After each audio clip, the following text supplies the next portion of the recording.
Zurich Jazz Talks, die Podcast-Serie des Zurich Jazz Orchestra. Heute mit Joseph Bowie. Joseph Bowie kommt aus St. Louis und hat 1978 in New York die Jazz-Funk-Band Defunct gegründet. Die Band besteht bis heute, auch wenn sie sich immer wieder in Form und Größe verändert hat. Der Posaunist und Sänger Bowie, der seit 20 Jahren in Holland lebt, hat ein Herz für alle Arten von Jazz, so auch für richtig große Orchester. Das Interview führt Susanne Loacker, für den Podcast zuständig ist Pablo Facinetto, die Leitung hat Bettina Ullmann. I think this is one of my first podcast sessions. Yeah. Okay. I've heard about podcasts. I think I've done some online, but never a sit-down podcast. Ed, Joe, welcome to Zurich. So good to have you. Thank Joe, you. this is the first for you here with the Zurich Jazz Orchestra, at least in that podcast. You're talking to a jazz crowd now, basically. If you had 30 seconds to explain what funk is, what would you tell them? Well, I would say funk is jazz. It's the same thing they've been dancing to for the last 50 years. So, I mean, what is jazz?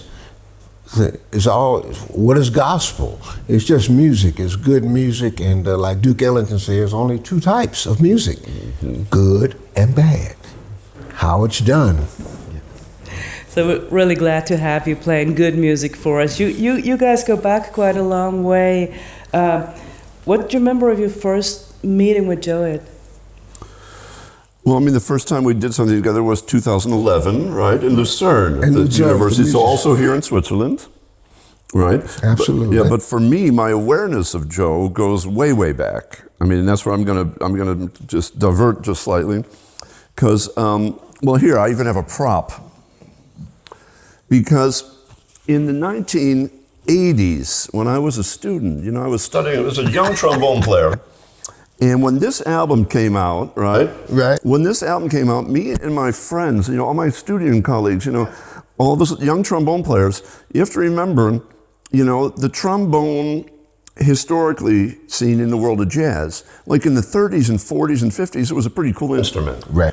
But what happened was, you know, at some point in time, saxophone and then like guitar, those instruments became a little more cool. And by the time we got to the 80s, when I was coming up, the trombone, it wasn't that cool. There's not many hardly any trombone front men. Exactly. And when this album came out, and when Defunct, when you guys came on the scene, for us young trombone players, this was all of a sudden like some really important shit. And I don't think, you know, you probably weren't aware of it at the time. But for young people, for all those of us, it was like, man, a cool band. So they're playing great music, so funk, groove-oriented music. The front man is a singer who also plays the trombone. And so it was just this revelation for us, and it was a big inspiration for a lot of us. Wow, that's great. And then when I found out personally, also, your family heritage, right? Because I was aware of your brother Lester before I was aware of you. So Lester Bowie, and coming up in Chicago, I was a big fan of the Brass Fantasy, right. and that's like, oh my God, that's Lester Bowie. And so it was this whole sort of thing that clicked. Yeah. So I've been aware of you and your music and Defunct since back then. Wow. So that's why, for me, this is also very, it's a personal thing to actually get to work with you now, and that we've been able to work together for years. I'm really glad to hear that. So yeah. Fantastic, Ed. I mean, my goodness, you're making me old. You're just you're not that much older, no, but you were already, so yes, and the thing is also then, what I think, because I do a lot of teaching, right. And you do as well, but the fact that, a lot of times at the universities and stuff, when we're teaching them, of course, the students jazz and stuff, but it's great to have somebody come in and also teach them this tradition, because this is definitely something that a lot of young people, they don't have it. Right. They don't get it. The real soul funky tradition, soul jazz tradition, because they don't know anything about playing in the Chitlin circuit. See, I came up playing in the Chitlin circuit, running Greyhound buses around the South in the U.S. with artists like Johnny Taylor, Tyrone Davis, and where everybody, it was dangerous. Everybody had a pistol. Yeah. Right. And you go on a truck stop back in those days, like in the early 70s. I mean, well, you know how racist America was in those days, especially in the South. And so, I mean, but that's why I wanted to become a singer. Okay. Because I came to New York playing free jazz mostly. And, but then during the new wave period, the so-called, Blondie, James White, I said, I got a job with James White, James Chance. And I said, wait a minute, I need to start singing because singers, they make more money. Yeah, of course. That is a pretty good reason. When Ed talked about you, he called your album a revelation. When I hear him talking, it's a bit of a revolution as well because, as you said, a singer and a trombone player fronting a band. Were you aware of that at the time? Did you actually plan like a revolution, or was it just the way it turned out to be? Well, I always had the attitude. I knew I was a front man. I mean, basically, like people say, well, what do you do? I said, well, I'm not really a super musician, but I am an energy. I'm a spark plug. So meaning that I can bring a band together and I can make them get a sound that we're all after. But it's an old tradition, especially with black musicians in America, or any musician, actually. It's just about creating that vibe. Not just, a lot of people can play music, can play notes, but it's an art to learn how to, control the audience, to reach the audience, to reach people. It's more than being a musician. You have to kind of be like a humanitarian, or you have to be in touch with yourself so you can, so you can touch something in your audience. You say you create a vibe. Your band over the years has taken on all forms and shapes and sizes. What different is it playing with like a large orchestra? Well, it's a dream. I mean, 20 years ago, the first, we started the Defunct Big Band. 1998 was the first show in New York City at the Knitting Factory.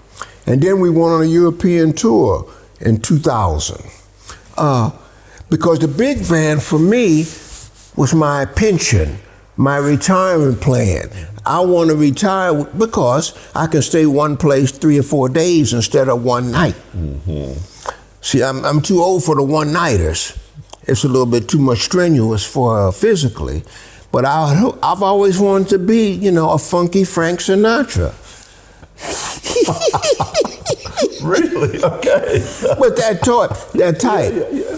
A big band from it, Jerry Lewis, Dean Martin, any one of those guys. Just because it's visual, it's a show. I like the fact that the artists look good because you're trying to reach those emotions. What people pay their money to see. They don't want to see somebody off the street. They want to see something special, an illusion, a fantasy. And that's what show business is to me. I mean, I never wanted to be just a trombone player I want to be a showman because it's a lot more fun. Well, it's a lot more work too, but. I do think we're onto something here. Have you ever thought of offering Joe a retirement spot as singer in residence for the Zurich Jazz Orchestra? Well, maybe we'll have to think about that. Hey, well, that sounds okay to me, That would be interesting. But this is the type of thing I like to do, and since we started the big band thing, there's little elements. I mean, Ed is such a amazing musician, arranger. But I think I have something to come together with him that completes the formula for the musicians, where they have some exposure to some old school tradition and some things. I mean, a lot of people don't even understand what the James Brown breakdown is. See, a lot of young musicians don't break down on the one. These are the things I can bring to them, and also how to hone your energy. And use that energy the whole night, not just peter out. It's got to keep pumping till the end. Yeah, well, but it's not even young musicians. It's just a lot of jazz musicians, even very experienced, really great jazz musicians, are not used to performing, especially right. with this focused energy. Right. And I mean, I won't say where and when, but we were doing a show with another big band, and we did the first set. And the energy was incredible. It was really kicking, bam, bam, bam. But the problem is some of the musicians from the big band, they came up to me in the break and they said, "Hey, can you please ask Joe to slow the pace down?" And maybe because they weren't used to playing so intently, exactly like that. Which all night. Exactly, it was like that. And it was for the audience, it was great. It was right. But so we had to sort of chill it out, and you had to give talking more. I said, "Is that okay, trumpet players?" Because once again, they're not used to this energy, and or what you're talking about. I mean, how many well-trained, conservatory-trained jazz musicians know about James Brown and right. this sort of stuff, or Muddy Waters, or do they know about playing a 2 or 3 hour set? Yeah. You see, I came up playing 2 3 hour sets. Yeah.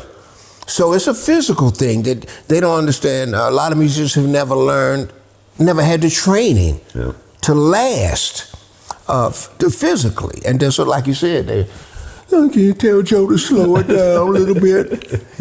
Yeah, of course, and it is something that it's sort of gone missing. It's sort of not part, and I mean also something that was a part of my experience when I growing up, playing dance gigs for 4 hours or these long, really strenuous jams. Exactly, or even longer, starting at 8 p.m. playing until 2 a.m. or 4 a.m. Right, stuff like that. But that's what gives you the chops. But like what Ed said, this is something that a lot of musicians have missed.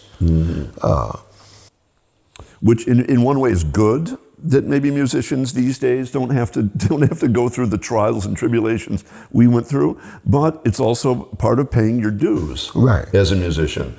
And this is the same thing. Yeah, a lot of the young generation, maybe they didn't have that, and it does. It takes away something from the music. It takes away something. They don't understand the intensity. I told, maybe I shouldn't say this. No names. No names. But I told a drummer one night, he said, well, this is rehearsal. I'll get stronger at the gig. I said, wait a minute. You got to play every rehearsal just like you play the gig, with just the same intensity, or else how are you going to be in shape for the gig? Yeah. You don't train playing a rehearsal like easy. I play the rehearsal just like you play it, just like you want to play the gig. Like you train. I mean, an athlete. You don't take it easy at training. That's when you have to develop the stamina.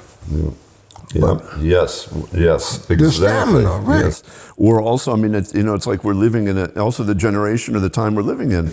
Right. Band leaders are more forgiving. I mean, I don't know how you're Well, I'm not forgiving.